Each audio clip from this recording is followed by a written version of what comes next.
Like a lot of you, I've been busy recently with the holidays, with family stuff, with projects around the house, and now my video editing computer is out of commission. It's a computer I built about a year ago out of a retired office PC. I went to upgrade the video card a week or so ago. That didn't go well, and now the computer's out of commission. I think I can cobble this video together without it, but for my real videos to come back, I'm going to need my video editing computer back in action. So I'm making this video to tell you why you won't be hearing from me for a little while, and give you something I think you might like to tide you over. And that is a tour of part of my garage here. Now, I'm not going to do the whole thing because I want to keep the video kind of short and simple, and I don't know if you guys are even interested in a full garage tour. If you are, let me know in the comments down below, and maybe that's something I can do in the future. And while we're looking around, hopefully I can show you a project or two that I've been working on recently. You guys have seen this in some of my videos. This is my main workbench area. I keep my wrenches up here and various other tools that I need to grab a lot. On this magnetic rail, I have my most commonly used screwdrivers. We have some snap ring pliers, you know, magnetic tools for grabbing things I drop. Over there I have some other pliers, my mini picks. These are some of the tools that, man, I just use all the time. Various other things here. So this is kind of where I do a lot of my work when I'm out in the garage. The workbench is just a wreck because I've been involved in various things. It's all dirty because I've just been going through this intake manifold project on one of our cars, which I'll show you in just a minute. In addition, you can see some leftovers from some of my recent videos. Here's the soldering station that you saw me tear down recently. Down here below my workbench is the Hahn lateral file cabinet that you might have seen in another video. This is something I picked up at a Habitat for Humanity restore. It's a nice, really heavy-duty cabinet, and you can really just load these up with things like power tools, and it holds them really well. This is just a great way to store bulky things that don't fit so well on a shelf or in a regular toolbox. Over here next to my workbench is this big shelf that I built. I'd really like to redo this whole area, but right now I'm so tied up with work and family stuff and other projects that I don't have time to really redo the storage in my garage. Let me show you around a few things here. This shelf is mostly gardening, cleaning products. Down here, this is my to-sell tool items box. If I ever get around to selling tools again on eBay. These are all tools that need some kind of overhauling. Basically, most of them just need to be cleaned up and serviced. I have a bunch of auto parts over there, some of which are for cars that I have since sold. Down here, my jack stands, lubricants, brake cleaner, that kind of stuff, some additional tools. On the very bottom, I have my table saw and a couple other tools. You might also see a big old air conditioner right there on the floor next to my garbage can. That's typically in the window. Since it's winter now, I don't have it in there. I'll put that back in when it's spring again. Let me show you over here one of our vehicles and a little bit more storage I have here in the garage.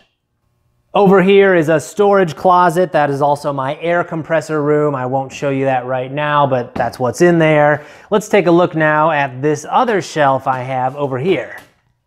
Up on the top, up there on the right, that is ratchet parts, just from ratchets I've bought over the years.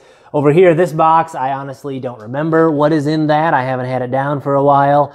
Up at the top of the shelf, I have automotive products, cleaning products, waxes, polishes, that kind of stuff. That big red case is my Sawzall. Over on the left here are mostly brake tools, you know, dial calipers, that kind of stuff.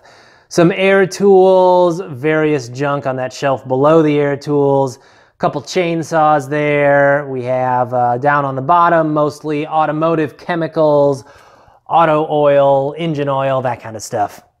This cabinet just has all kinds of different things. Let me reach over here and open it up. Up on the top, I have basic hardware, various things sorted. Below that, some chemicals, cleaning products. Down at the bottom is where I keep oil filters, some various automotive clips. Down at the very bottom there, you'll see some of my oil waiting for future oil changes. Up here is nothing too exciting, just some garden hoses, ladder. That is a bike stand that you put a bicycle on when you're working on it. I don't get too much time to work on bicycles these days, unfortunately, and definitely no time to ride them. I haven't ridden any of our bicycles in a very long time. Here's my Chevy Cruze, which is kind of what I've been working on for the last several days. This is an eco trim, so it has the 1.4 liter turbo manual transmission, which is one of the main reasons I bought it, and a few other nice features. Overall, I've been generally happy with it, but these cars have a significant problem with the PCV system. You may have seen in my other video about replacing the valve cover that the PCV systems have a valve here in the intake that virtually always fails, and mine has failed. So what I've been working on for the last several days is I pulled the intake here and I installed this kit that some guy on the internet developed. I bought it off the Cruze Talk forum. What it does is bypass the valve that always fails, and the guy includes a separate one-way valve and some various other things. I just got it installed, but my initial impressions are pretty good. The guy put a lot of thought into it and sourced a lot of parts for it. Cost about 80 bucks. I also replaced the intake manifold gasket while I was in there. That was another $16.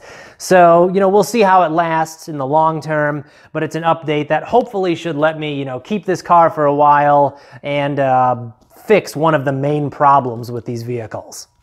Over here is something you guys might be interested in seeing. It's this little rack from IKEA. Not a rack, a cart, I should say.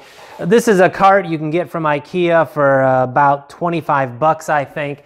And it is just really good for using in the garage. So on a project like this, I roll it over by the car, and all the tools that I'm using on the project just keep here on the cart. So it's really kind of like a very cheap tool cart alternative. Obviously not an alternative to something like a locking tool cart if you want to store tools in there in a shop or something. But if you're working around the garage, something like this is an easy way to keep the tools you're using right next to you. So that's about it for now. I hope you guys liked taking a look at part of my garage here. Let me know in the comments down below if you'd be interested in a full garage tour or a full toolbox tour. I didn't even show you my toolbox in this video. Anyway, guys, thanks for watching. I really appreciate all of you watching and subscribing, and hopefully you'll be hearing from me again in a few weeks.